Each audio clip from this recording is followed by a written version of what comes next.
It's time for Rat Salad Review with your hosts, Wayne Noon, Greg Norgal, and Nate Lander.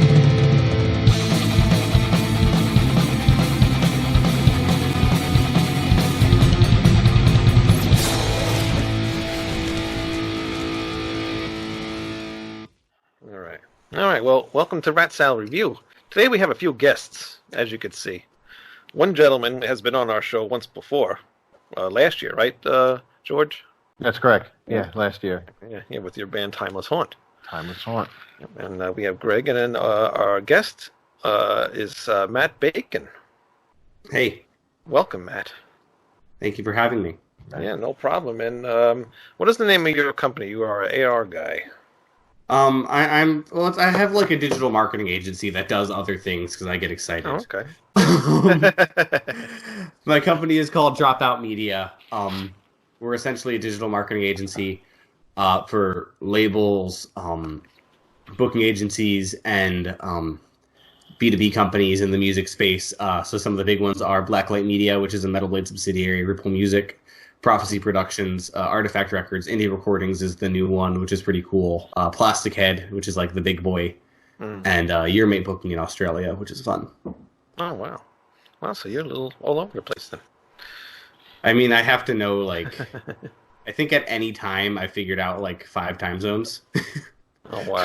Because I'm just like getting text and I have to like not text someone at 3 a.m. So I'm always like, what time is it in Sydney?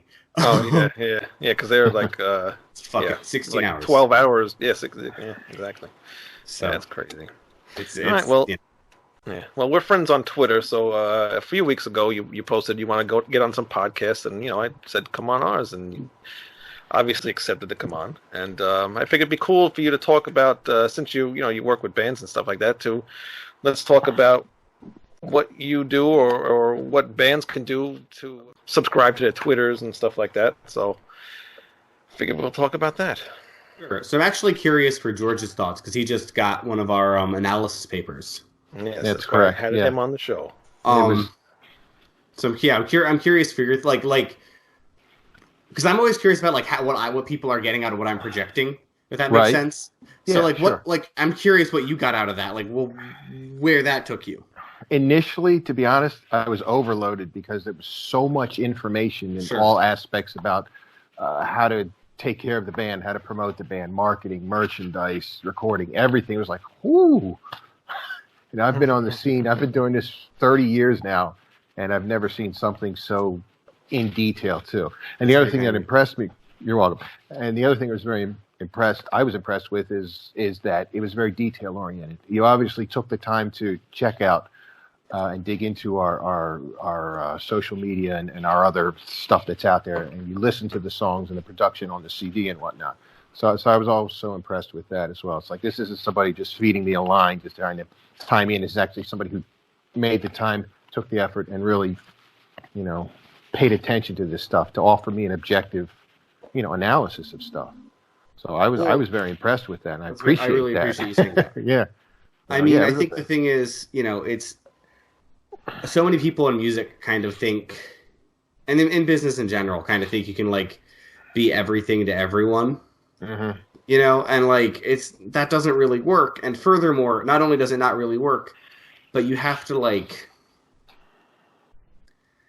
be very thoughtful in your execution and be, and show that you care for people. And I think people don't get that. Like, I think people don't understand that, like, if you're going to charge someone $150 for a thing, you better, like, show you give a shit. Right. It was worth it to me. Because, you're making this investment, and it's like, okay, we'll see what comes of it. And it's like, wow. It was more than worth it. It was more than worth it. And thank you, Wayne, for the referral. Oh, you're welcome. Wayne, you're a treasure. Thank you. Hopefully I'll find more for you to do. So you are far too kind. Yeah.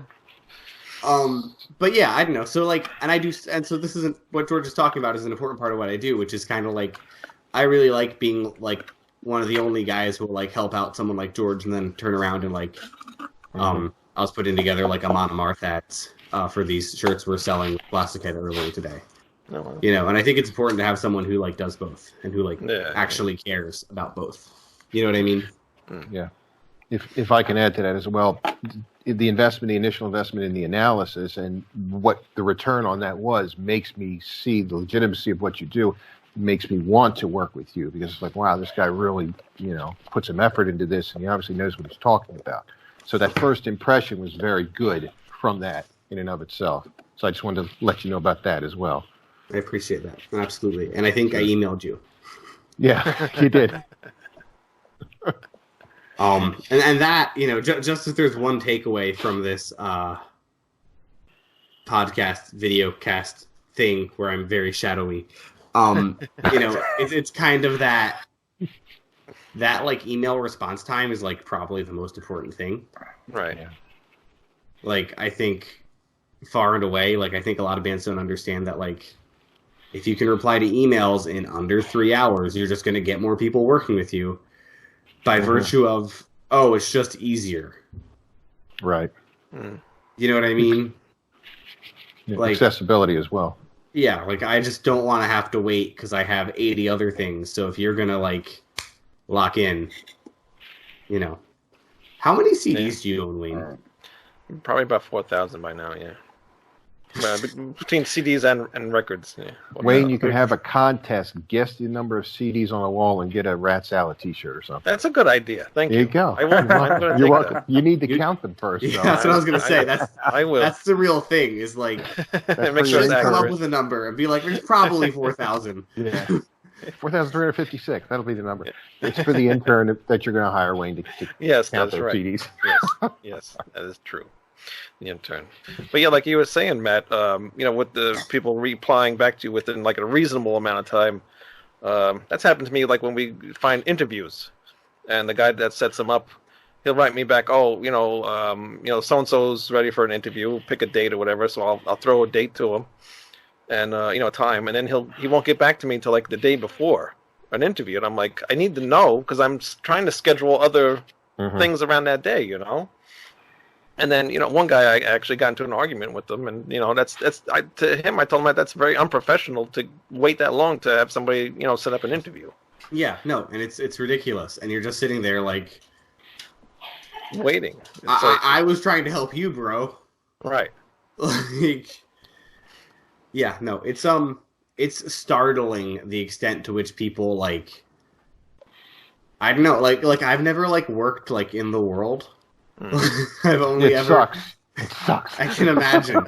I've only ever done like music things. Yeah. So I'm always like, is this just like how people work?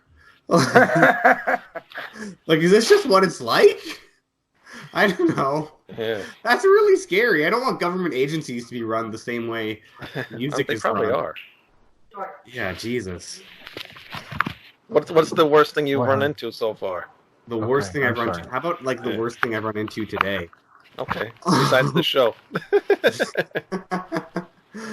I mean, I feel like you frequently run into new bottoms. Sometimes, though, it's because of cross-cultural communication,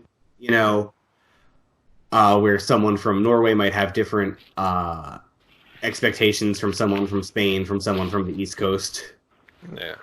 and I think you have to be really patient with that, and I try to be patient with that with other people, I just get, I get aggravated with people who take too long to reply and people who are out of date on like kind of fundamental information, like when people try to convince me that their band doesn't need an Instagram or something, and I'm just like, man, like I don't even want to have this argument with you today because like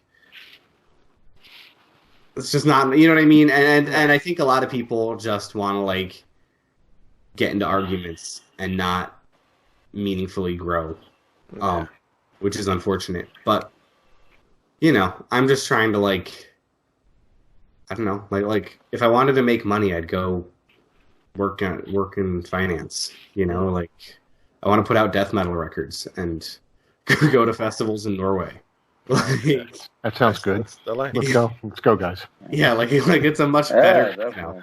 Sounds Like, like I more can't- fun. Yeah, like Now, do you think like, should the band itself just be on Instagram, or should like the whole band be on Instagram? I mean, like, I always talk about like the sort of romantic ideal of a band where like every single band member is also trying to be an influencer and is like creating their own content. I mean, kind of the way like a boy band does it, you know? Yeah. And like, there's a reason that formula works really, really well. And it's like, but like having people who are, you know, it's a very specific mindset to be like sort of the main guy in the band, the guy who like everyone looks at, you know, like everyone looks, you know, like in metal, it's like, and it doesn't have to be the singer, you know, like look at Gene Simmons from Kiss or something. Yeah. You know, Well, or he's Scott, like a co-singer, but but you know, Scotty and that's good. Scotty Ian's probably a better example, you know. But there's you know, Alex Goldman probably has a bigger brand than Chuck Billy at this point. Danny Lilker.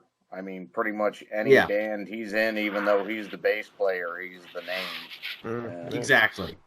It's easier to have that one person of contact within the band, if you will, dealing with everybody as opposed to 5 or 6 or 4 different people. You know. But I do feel like if you had a metal band where it was constructed like a boy band and each member was pushing their thing, that would work really well. And even if you have 2 members pushing their thing, I think Fall Out Boy is a really good example of this, where there's like multiple dudes and they kind of had to teach each other, you know, kind of coming out of the hardcore scene. They had to like figure out like how to do that, you know. I think Black Dahlia Murder sort of does that. Like, obviously Trevor is kind of the center point, but the other guys have some elements of a brand. Pig Destroyer does that pretty well. Like, you know, there are people who do it, and I think just you get more value out of it. It's just more attention, and that's all you're trying to do is you're just trying to leverage attention. Right. You know what I mean? So it's like, go ahead. I was going to say, instead of it being one format, if you will, you know, the band, you have the different members as well. So you have so much more out there that can drive to the band. Exactly. It's almost like having 6 bands, if you will, 5 members in one band page. Yeah, true. Yeah. So you have more content out there. It's like throwing spaghetti on the wall. It's just more spaghetti that'll stick, basically. Yeah. And that's essentially it. And it's also like, you know, different people connect with different things. That's why I will share similar messages regularly using different metaphors or in different locations. You know, like I filmed a bacon spit on my family farm in France, right? I filmed a couple there, actually. And like pretty like stuff I had said before, but I got some messages that were like, oh, I never connected with your stuff this way because I didn't realize like you have a similar background to me in like that family farm Euro thing, you know? And sometimes it's like that turns the key for people, you know? And that's why like maybe the singer is like a hipster Brooklyn guy, but then the guitar player is like a hardcore kid from Philly. Then that like different people are going to connect with different elements. Yeah. Humanize you as well. Exactly. And if you can give people these different elements and make, you know, essentially social media or even watching this is a one-to-many experience, you know, as opposed to, you know, you want to make it feel one-to-one, like I'm talking to you, Gary, in Sheffield, England right now. Hi, Gary. Well, it's Greg, and this is Minneapolis, but close. Well, again, I mean, people will more connect if they feel there's that commonality, if you will. And if they see this humanity amongst the musicians, they can relate better, and they're more likely to form that connection and, you know, feel more invested, if you will. Exactly. Yeah, definitely. You think Instagram's like the big thing for bands to be on, or you think Twitter or Facebook? I mean, Facebook is dying, obviously. I mean, I think it's complicated, actually. I think each one has its own. Yeah. Yeah. Yeah, everyone's different. It's in the analysis. It is. I also think Very detailed analysis. It is. It is. I think How thick this is. Oh my God. I think it depends band to. I think every band should be everywhere, right? Right. But I do think if you look at like just demographic breakdowns, you know, like I'm not gonna pretend that like Facebook is more popular with white dudes over 45. Like that's true. You know what I mean? Like, Well, I'm not over 45. Instagram. Oh, I am. Instagram is going to be more popular with people under 30. That's also true. Yeah. Twitter is like a weird mishmash of things, and it's kind of its own animal. You know, like those demographics are definitely, you know, having impact. Right. You know, but like fundamentally, they all matter. You know, like we wouldn't be here if it weren't for Twitter, but people wouldn't know who I am if it weren't for Instagram, and that wouldn't have even happened if I didn't initially get a Facebook when I was 13 and start talking to people. Yeah. You know what I mean? Yeah. And they all kind of feed, but like I still make most of my money on Facebook, even if Instagram is my biggest presence and Twitter is where I get a lot of attention.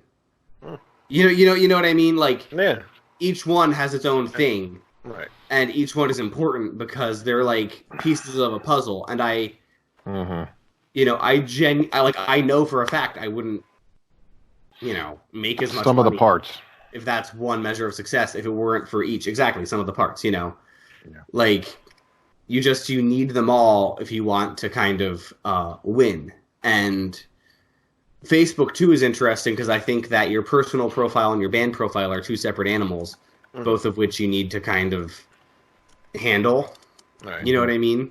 Yeah. Because, like, I think a lot of bands only want to operate off of their band profile, but, like George said, you know, you've got to stay humanized. You know, you can't dehumanize yourself, which is what happens when you kind of only are the band page and you don't go talk to other people. Yeah, because you're only going to talk about band stuff. You're not going to talk about, you know, say you go buy an album today. You're not going to post it on your band's page. You know, I mean, you should just to get people talking. You know, but a lot of people won't do that. Well, it's also like and it's just like realistic for most people. Now I understand that there's like some people where like they have like big boy jobs and they like where people don't get it. Right. Yeah. You know, which is increasingly rare, but still happens. And then I understand, like, there's kind of a measure of separation. Right. But, like, broadly speaking, like, you know, I always think, I was talking about this on our podcast, Dumb and Dumbest, today. You know, I think a lot of times people are talking about, like, impacting their scene at scale, you know, and trying to get, like, thousands of people on board when they can't bring, like, 10 people to a show. Right. And it's like, well, you can, like, connect with 10 people. Like, that's doable. Right. You know, and if you can connect to 25 people who regularly come out, that makes you bigger than 95% of local bands. Right. You know, and if you can be like that band who bring 25 people, then guess what? You're going to get, you know, opening slots on those tours in 200-person rooms. And that's all most bands want, is to just be, like, it's, like, that's a very acceptable level to be at. It's like, we bring 30 people, and we get to open for our favorite bands in our sub niche. Done. Right. Yeah. You know, like that's a perfect. I've been there. Yeah. That's a great first step. For us, I know that and let me add to this too, that when back in 2011, I believe it was, my band at the time down in Baltimore, local and whatnot, but we got to open up for Stryper and we got to open up for UFO, and they were a couple thousand seat whatever shows, and it was great. And I noticed afterwards, first off at the show, it was all original, so we got to play all our original stuff, and all our CDs sold, all our merch. We were out. We had nothing left when we got done. And then we noticed an uptick in the metrics on the internet, Facebook, whatever. You know, more people were going to see us, so that the buzz that was generated from that was very beneficial. It was just really nice. All of a sudden, we went from here to here. It was like, oh, this is cool, you know. So, and then the other thing is memories. Right. I played a zillion shows in my life, but those two I will remember because I got to play with these, you know, long-term national acts. I got to meet them, hang with them, and whatnot. And you know, a lot of bands that's you know, not going to make it. That's still a nice thing to have. Yeah. Yeah. And it's also first of all, hashtag I stand with Stryper. They were attacking their fans for smoking cigars today. I saw that. Yes, as that someone who's heavily pro tobacco, fucking Catholics. I was deeply offended. Yes, you're always smoking a cigar. This is great. My doctor, I had to get like a prescription or something, and my doctor told me that not only was my one cigar a week okay, but also if I smoked 2 or 3 cigarettes a day, it wouldn't be the end of the world. It's like, I fucking love him. I like him. If you understand me. If you take the heroin in moderation, you're fine. Yeah. That's what it is. Well, you can try. As a treat, Anyway. When I ring this bell. The point being, George, you're exactly right. Like, is you do get to that next level if you can kind of make something memorable and interesting, and then also doing it for your own personal benefit is really cool. I was like I was emailing with Chris from Spotlights today, and they just got announced on that Faith No More Corn tour, and it was just like, and he's like, yeah, like I don't fucking know, like what do you do at that point? Like, we're just a band from Brooklyn, You could go do your thing that got you there. And it's but like that's the beauty of it. Yeah. But I think to circle back, being realistic in your goal setting and realizing, maybe you don't win over 10,000 people, maybe you win over 50 in Baltimore, and then you're already like a solid draw in Baltimore, and people give a shit, and you can leverage that into other things. Right. Like there are bands I've literally seen start as the sweetheart of some booking agent. Just because they were that band who could sell 50 tickets in Philadelphia, and then it turned into something, right? Because they just were like easy to work with, and then after a couple of times helping out that agent in Philly, they got to go open in New York, and you could build regionally that, and also you should be playing regionally yourself, but like you can build relationships with agents regionally. Because if you can go up to an agent and say, look, I can bring 50 people in Baltimore, Philly, New York, and Boston, then guess what? That's probably better and probably less work than any of the local bands that agent had lined up. So he's just going to be like, okay, bro. And I've seen it because it just makes it easier. Yeah. It seemed to add legitimacy to us, too. It's just people all of a sudden treated us differently after we played these shows. It's like, okay, we're still the same guys, but now they're looking at us in a different light because you opened up for the Nationals. It's like, yeah, we did. But, so I noticed that, too. And clubs were more receptive to us. The agency all of a sudden was treating us a little bit better. Well, yeah, I see how you are. I mean, it's all about...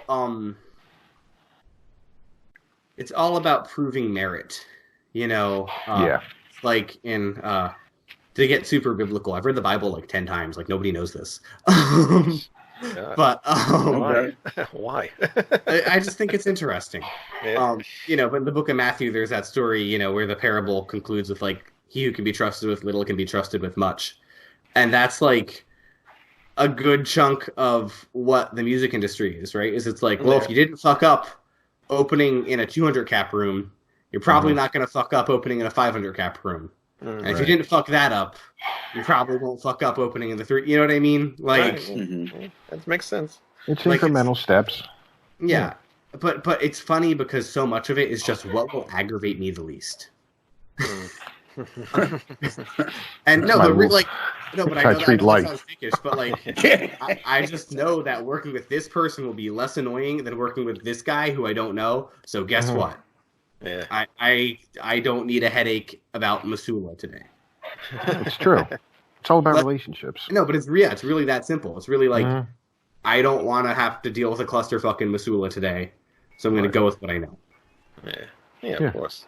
Why put yourself through all the aggravation? That makes sense, yeah. It's business 101, guys. Exactly. Yeah. It really is. Doing what I can. There you go. So, if a band wants to get in contact with you, what are you looking for in a band? In terms of like signing? And signing, or just helping them out with, getting, book shows or, whatever. I mean, so, like, there's a couple kind of levels, obviously. Like, if you're someone like George who's just, like, looking for some advice and looking for sort of the next step, like, sending an email just, like, being like, yo, how do I do this? How can you help me? I think George's email subject was literally, like, your services for my band or something. Like, I don't know what I titled it, but yeah. But something like that, and it's like, but like that's really like okay, cool, good. I know what I'm going into, you know, you know, and then like just being like very straight up with like what you want and you know, being straight up with what you want and being straight up with you know, who you are and what you're about. That's super useful because I get emails all the time. I'll actually read you one that I got. I was laughing about it with a booking. And, like, this is the thing, is if you send me emails like this, I will make fun of you in public. All right. That's going to be good. That's good. I'm glad I didn't help you write that, George. Thanks. So the email I got was from Carlos X. I don't know who this is, but he wrote, "Hey, Matt, I manage a few artists and was wondering if you offer organization of music tours is setting up a music tour. Cost to organize a music tour, which location?"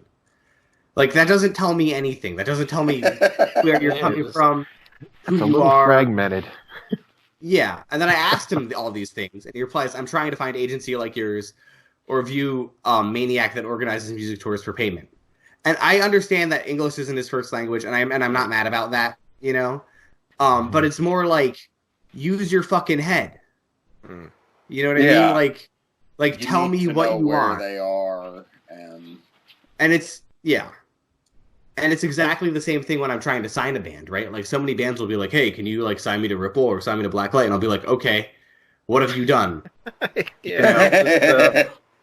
And it's like shocking the amount of bands who will say, "Hey, you should sign us." And I will say, "Okay, cool. Tell me about, like, what makes your band notable."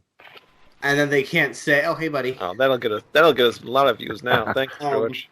Say hi, You know. Figaro. We haven't had a cat on the show yet. That's a solid cat name, Figaro. Hell yeah. Yeah. But Exactly. you know, but like it's amazing the amount of bands where you'll be like, "Hey, dude,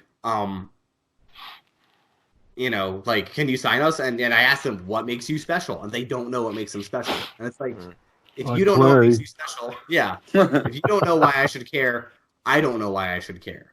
Right? Yeah. Yeah. You It's know, up to like, me as the artist to convince you above everybody else why you should pay attention to me. So I just can't say, "Hey, you should sign me because I play." Yeah, whoopee, you and 5 million other people. exactly. But Like, what am I doing to separate myself from everybody else to generate your interest? To go, Yeah. that's an investment I should consider.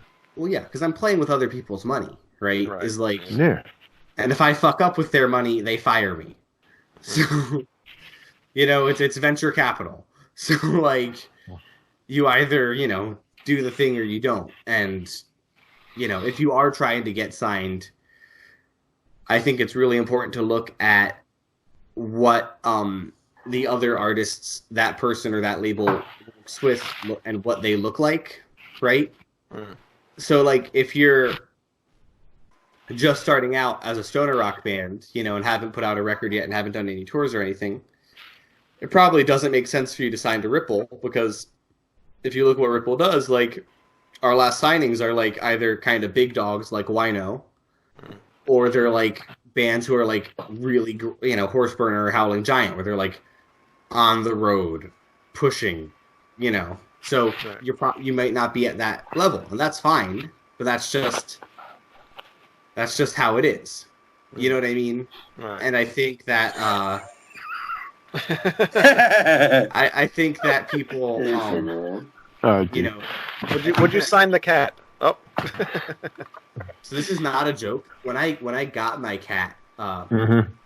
it was like kind of off the street and the whole thing. Done But that too. yeah, but I was like super poor, and then I realized the cat was making its money back because we were using his picture and to help sell merch of various bands I was managing. Oh, you hoard the cat. Nice. Yeah, and this was like when Facebook like still worked pretty well. I realized like the cat was worth like $60 a month in Facebook ads, and I was like, you know what? You get to stay. You found value in the cat. Yeah. You know, now he's just fucking loud and obnoxious. But Well, I'm glad it ended that way. Originally, when you said you were poor and you found a cat, I thought it was going to end with, and then we ate him. Here's what I will say, man. It's like my fucking cat has somehow figured out how to start crying every time I'm on the phone with like serious Norwegian black metal people. Oh, I'm just like, No! They need to think I'm cool. Yeah, right. That's funny. That's too funny. It's part of the struggle. That's right. Mm-hmm. What were you saying now before we got interrupted by Figaro? What, right? It was Figaro? No. Figaro, So basically, that's I was correct. saying, look at the bands.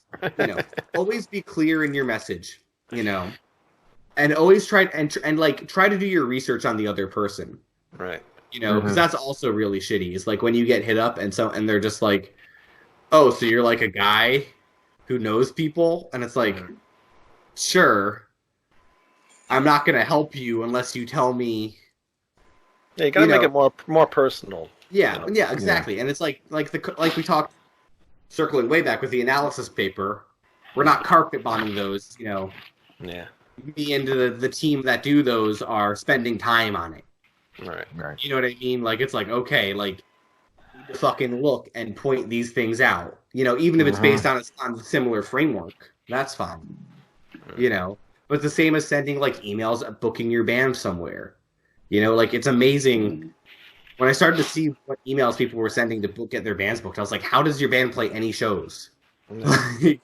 Because what was one of the ones that you got? Do you remember one? Like just stuff that's like, oh, hey, wasn't us. It wasn't us. We're a death metal band from Louisiana. We'd like to play your venue. Not clarifying the name of the venue. Not clarifying. Not providing a Facebook link.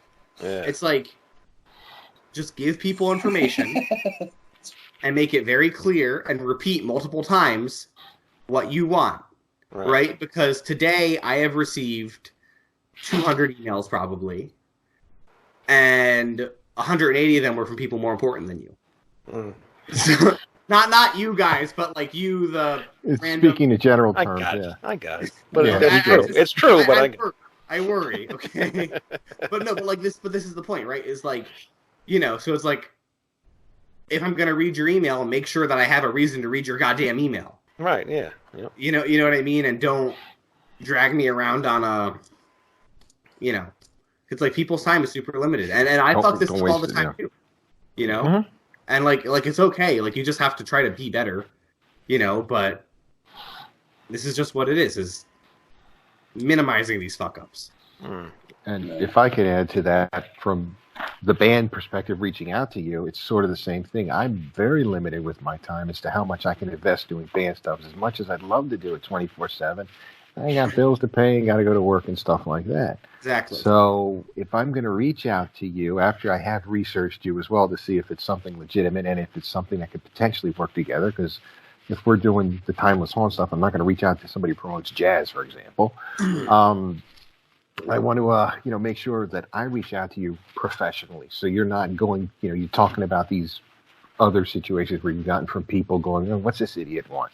I want to make sure that I'm professional when I reach out to you. So my advice to the bands is make sure that you are polished and professional when you reach out to somebody. So they're not going to take you seriously because, like you said, you got 200 emails or whatever. Well, I mean, you're going to look at it for 5 seconds, and if you notice it's junk, you just next.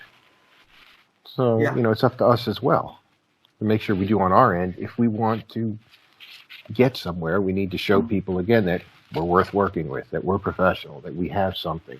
And not just, I play music, I'm going to be a rock star. Yeah, okay. 30 years later, I'm still trying, So. Yes, it does not happen overnight. No, well, yeah. Now, are you still in the band, Matt, or are you done with the band stuff? I was like in like jazz bands and like a hardcore band called Rad with what's funny about that band is like the guitarist is now the singer for that band Bandit, who are starting to blow up. And the other like part-time vocalist is now in Waking the Cadaver. Like and we were all just like fucking idiots, like just like I don't know, starting a band where we would get in fights with crust punks. Now, and now we're kind of doing this. But I mean, I'd like to be in a band, but I think I want to be in like a blues band. That'd be cool. That'd be cool. I'm into like Freddie King. That'd be neat. Or like I've been talking for several years now about starting a hardcore band with my friend Andy he's in Insect Arc now. He was in Sub Rosa, and he used to be in bands like Inside Out and Shelter. And he's like one of my best friends, and like I really like hardcore, so that'd be cool. But I don't know. Think you got time? You got time to do a band and all this other stuff? No, for that's band? the problem. That's the problem. Is I don't have time. It would be like, this is a demo we put out. What I am doing though, that's actually kind of fun, is I did guest on the latest on this upcoming Grid Failure record, and I'm trying to do more stuff like that. Like that was really satisfying to me, like as a human, like to just kind of spend time in the studio and be like, okay, I can record some classical guitar and do that. Yeah. You know. Yeah, as long as you keep the music going, you know, you don't have to end it completely, you know. Well, I think it takes different forms, you know. For me, like being someone who plays classical or jazz guitar for like an hour a day is like really good for my brain, and really like it's good because it's so detached from most of what I do, you know. But it's also music, and you know, it's fun. Like playing music is fun. Yeah, it is. It really is. You know, like I just want to sit down and like work my way through some Gershwin and just kind of enjoy that, and then go back through recordings and enjoy, you know, because like you don't get into this if you're not a music nerd. Yeah. You know what I mean? Like you guys all get it, you know. So I just I like spending time with weird old jazz recordings and like you know, feeling sad and listening to Charlie Parker. Have you ever had that moment where you thought you didn't want to play anymore and maybe you gave up for a while? I feel like I've seriously considered not playing anymore. I think it might be inevitable. Looking at some of the sort of managers I kind of base my life around, you know, like people who I look up to. You know, I also think that I have so little downtime and so few like hobbies that's kind of just the one that's held on. You know, and also when you go away for a month at a time, like you come back and you want to play guitar, like it just feels good. Right. You know, could I see myself putting it down? Probably. You know, in the next 5 years, probably not. You know, but that's a good question. Yeah. What about you, George? I mean, you've been playing forever. Have you ever felt like that time where, you know, you got to... I mean, there was a point in time where I had my band, everybody started becoming assholes, and I was like, I'm done with this, and I stopped. Yeah, oh God, yeah. Many a time. Yeah. Every goddamn day. No, many I can see it now, the band you're in now. I mean, some of the guys, I don't know why you work with them, but... I don't either. I'm just a glutton for punishment, I guess. Many a time. Yeah, there's been many a time where you burn out. You're just like, I don't need this shit anymore. Yeah. But I always end up going back. Usually you just need some time off, just some time to decompress. Yeah. You know, and I'm always playing. It doesn't mean I have to be active out. I mean, I can just be sitting here and tooling around on my bass, just playing along to something or just creating something. Yeah. And I'll always have my hand in it, you know, regardless of how old I get. So. Yeah, exactly. As long as you can still play, I guess why bother stopping, you know? Well, yeah.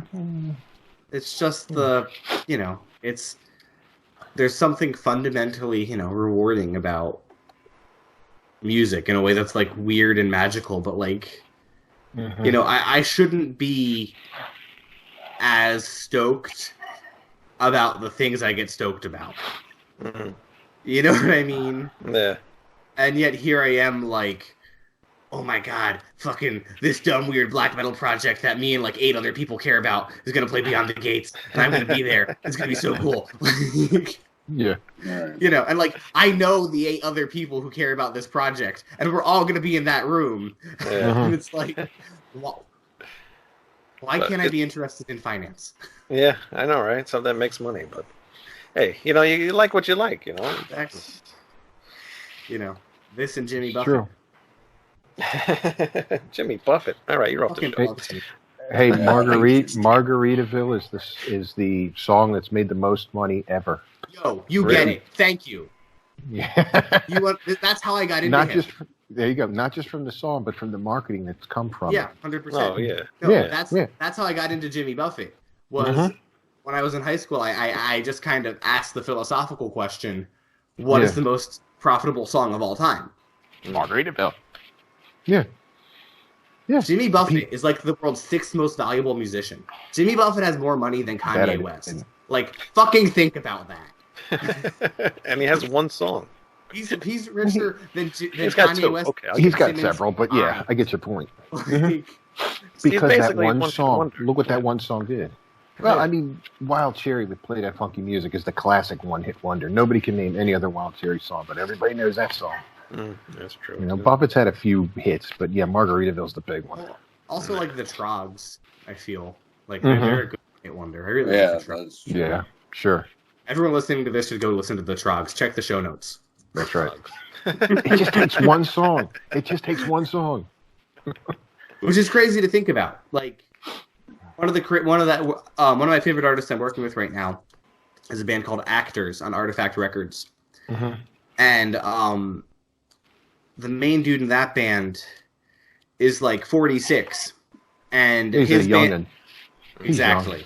But that's fairly old for your band to break on a level where you're touring internationally. Yeah. I'm done then. Bye. I don't even know why you're on the show. I believe you still have a shot. George. It's past your Thank- bedtime, actually, Thank George. you. It is. Let me get my Geritol and my Metamucil. You understand what I'm trying to say, though. Like, I do. I do. this dude, and what's crazy is that not only did he break at 46, he broke on like a 5-year-old song that Artifact just sort of like, the head of Artifact was like, no, this is really good. Like, we can do something. Right. And then it happened. Like, after, like, this is the thing, though, is like sometimes after 35 years of playing New Wave, you can suddenly be the hip New Wave band. Right. Sure. Which is like crazy to think about, but like also Actors are really, really good and people really give a shit. Like they're playing crazy rooms, like relative to, it's cool. But this is cool. If you keep at it and you keep being good, it'll happen. But sometimes it is just the one song. Yeah. Rather take that one song than no song, but it's what it is. Yeah. All right. You also do a podcast too. I do a podcast. Tell us about your podcast. The Dumb and Dumbest podcast. We do it every weekday with Keith, my friend Keith from Ghost Cult Mag, and Curtis Dewar of Dewar PR. We kind of do it on a rotating situation where, because I travel a lot and Curtis has kids and Keith is doing like 1 million interviews a year, we're sort of like interchanging, so it's like 2 out of 3 in any one thing. We just talk about music industry advice, band shit, hashtag scene drama, all the things that are important, I think, to kind of DIY musicians. Today, I think I can talk. When does this go live? Well, probably next week. Okay. When Wayne gets around to it. This is an easy one. This is all one show. This is all about this one. So this is easy. An artist we've been working with for a while actually recorded a full-length theme song for the podcast, which was like a huge honor. Oh, wow. And I like sent it to my parents earlier today. I was like, "Look, someone cares about my fucking podcast, Mom." Now you know you made Mom. One of my like best performing tweets this week was in all caps, "This is not a phase, Mom."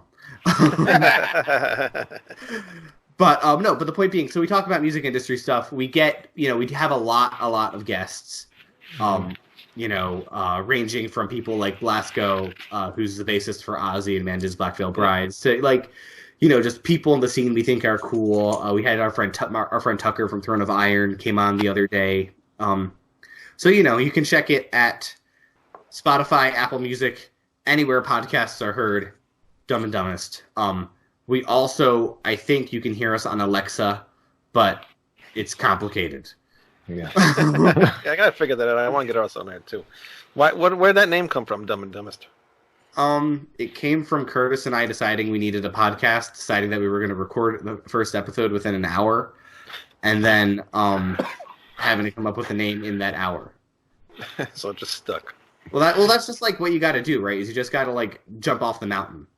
Yeah. And like I think a lot of people want to build stuff up, and it's like no, like Curtis still doesn't have a fucking mic. Like really? A year and a half in. I work with the same kind of people. I work with the same shit. Yeah, what's fucking yeah. But like it's okay because we're like still growing. Like people still come and check us out. So something's it would working. be nice if Curtis got a mic. He's not going to because he's going to feel cyberbullied by this. Come on, Curtis. Look, Amazon, $15. Come on, buddy. Yeah, let's go. Newer NW700, $15. I got a stand and everything. It doesn't. I'm with in you, the show Curtis. Fight the machine. No microphones. Machines are there for a reason. Yeah.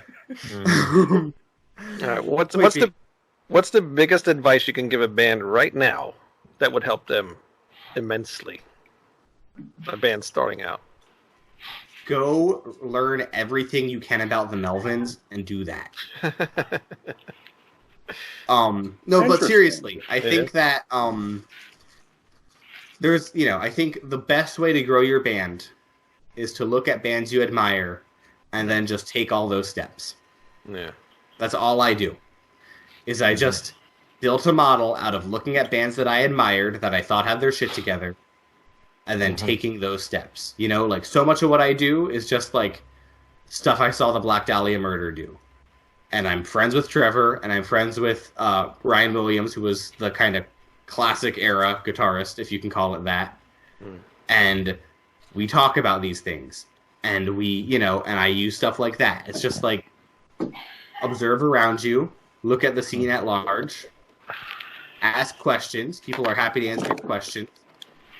And go from there. As long as you're nice and easy to work with and straightforward, like we talked about earlier, then it's going to, obviously you have to have the music. Obviously you have to stay committed. Obviously you can't walk out in the middle of the video cast. Right. I'm not offended. I just thought that was funny. No, this happens all the time, so it's nothing new.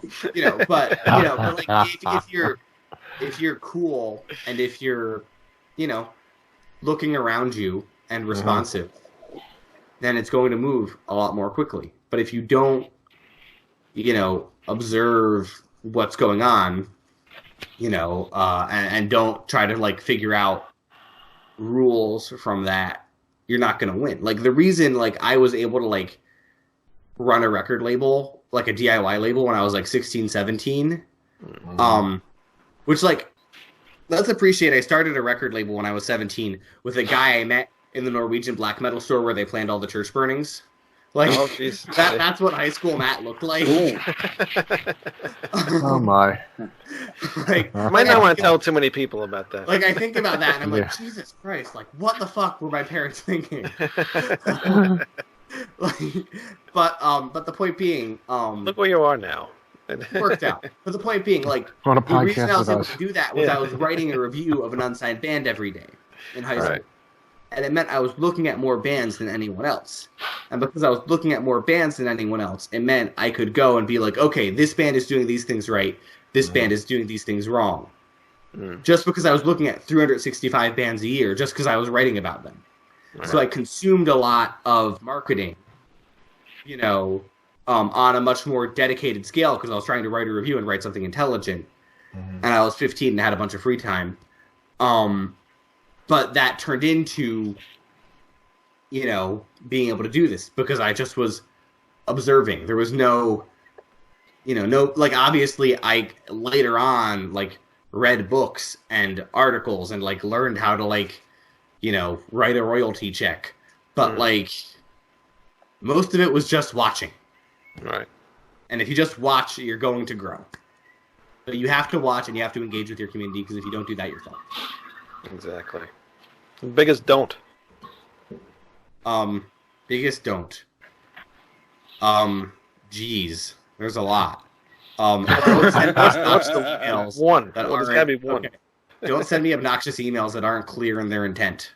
All right, we already went through that one. What was after Okay. that one? but seriously, don't be a prima donna. Like it's fucking DIY. It's not like no one's here to be nice to you. Like no one knows who you are. Nobody gives a shit. yeah, like seriously, like at any time like you start to get up on that high horse, someone's going to slap you down who has more experience, who's and you need those people in your life too. Like you need people who are like yeah, no, fuck you.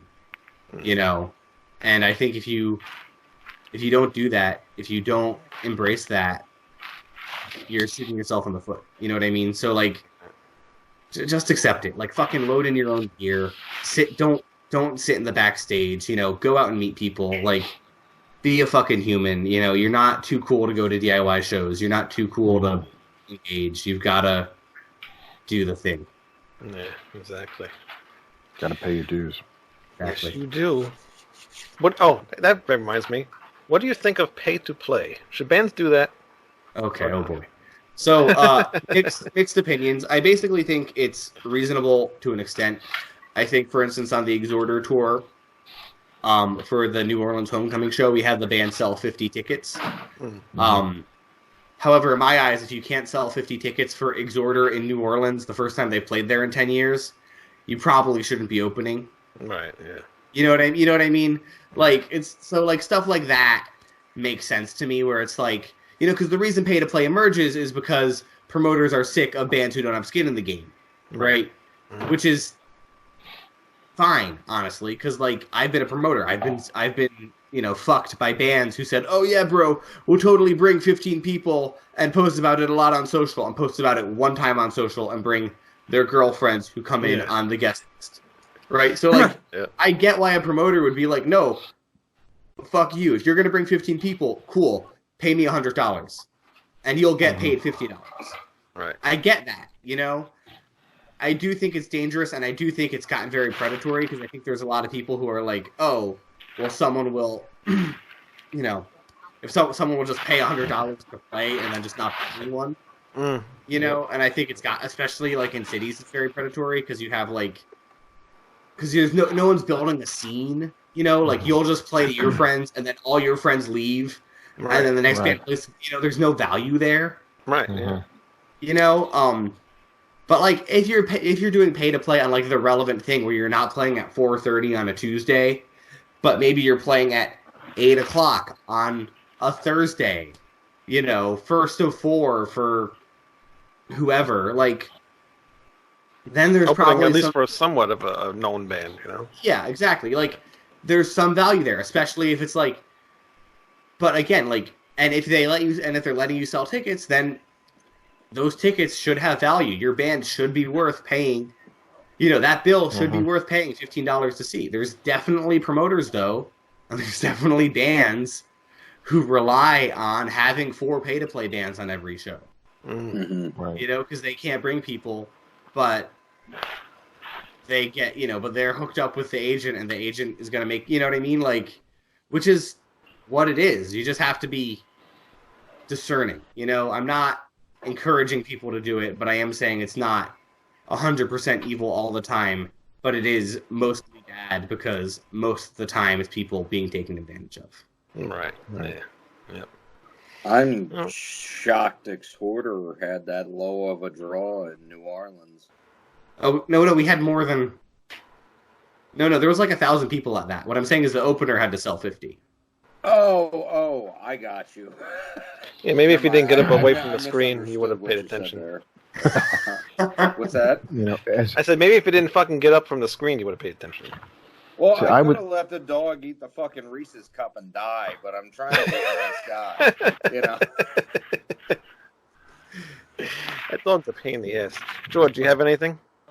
I would say, with regards to the pay to play, if I have to pay to play, then obviously I need to get value out of it. So I don't mind having to pay, but for example, you know, what's going to come back? Is it going to be worth my investment for that pay to play? Am I going to be able to generate, you know, that much more interest in the band and maybe make that money back through merch sales? Exactly. Future people coming in a show. It's an investment. It's a business investment. And I just have to be able to decide if that's an investment that's worth it for me.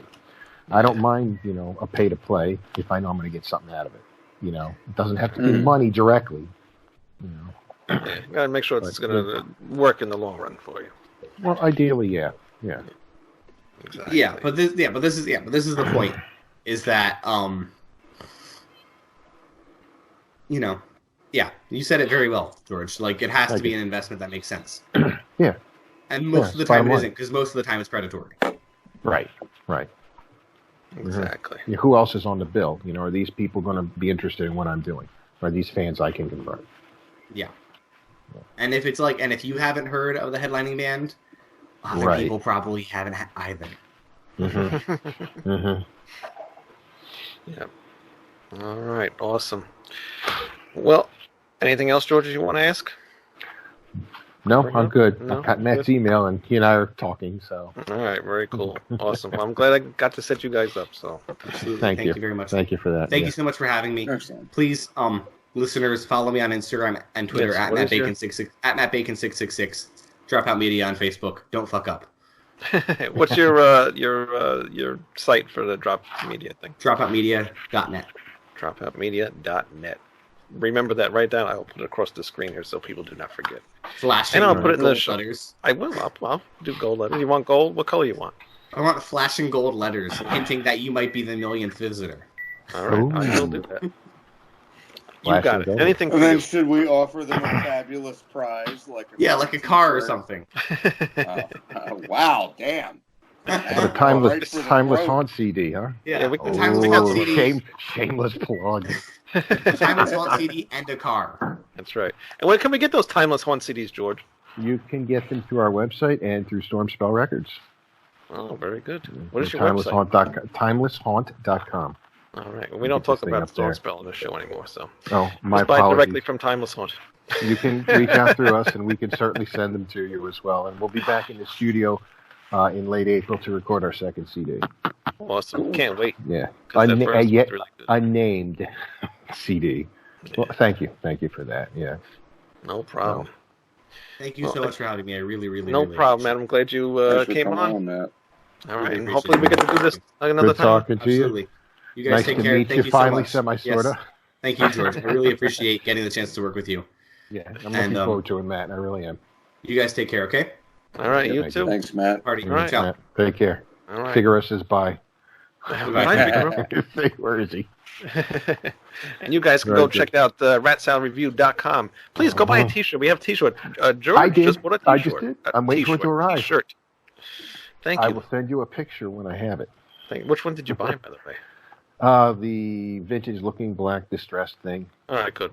There's one I have to delete on there because I made it too small and it looks a little pixelated. But Yeah. Okay. so I'm glad you didn't buy that one. So am I. Yeah, but that one looks cool. I have that one at another Mhm. design. Actually, those are coming. I bought 3 more because that's a new website that we just started, and Mhm. the way they put the designs on the shirts is way more professional looking. So That's cool. it should look good. But Yeah, we need to start designing some. We need to start designing some shirts, and so maybe I can use your guys. Hey. Yeah. Well, nah, you don't want to use that. Nah. Guy. No. Okay. That's a thing where you buy you just send people there and they just buy them as they go, kind of thing. Yes. Yeah, I get it. Do you know King Fally from Deceased George? I do not. Okay. I do not. Well, I'm friends with him, but anyway, he's Okay. got a guy that does T-shirts. He's always making up a bunch of. I got this one from him. He'll throw old Mhm. album covers on T-shirts, and he has this guy make them Okay. up all the time. His name is Scott. wanna I'll reveal shoot on him the a show? message and see if I can't get his contact information for you. Yeah, that would be great. Thank you. It's official Yep, band merch, right? That's right. We need to get more of it. That's All we right. have are these cheesy little. I don't know what the hell a cat What is knocked you it over. had stickers or something over there too? Or are you selling stickers? Yes, this one has to be trimmed, but yeah, Yeah. we just have a few of those, and we have these wonderful I beanie like the caps. sticker.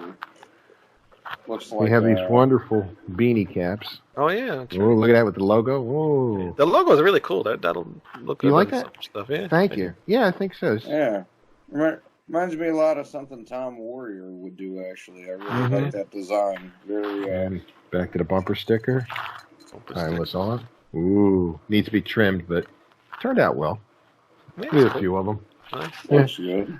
It's a cool looking logo, so it'll look nice in your car or That's wherever right. you wanna, wherever you want to put it. But I thank you very much for joining us.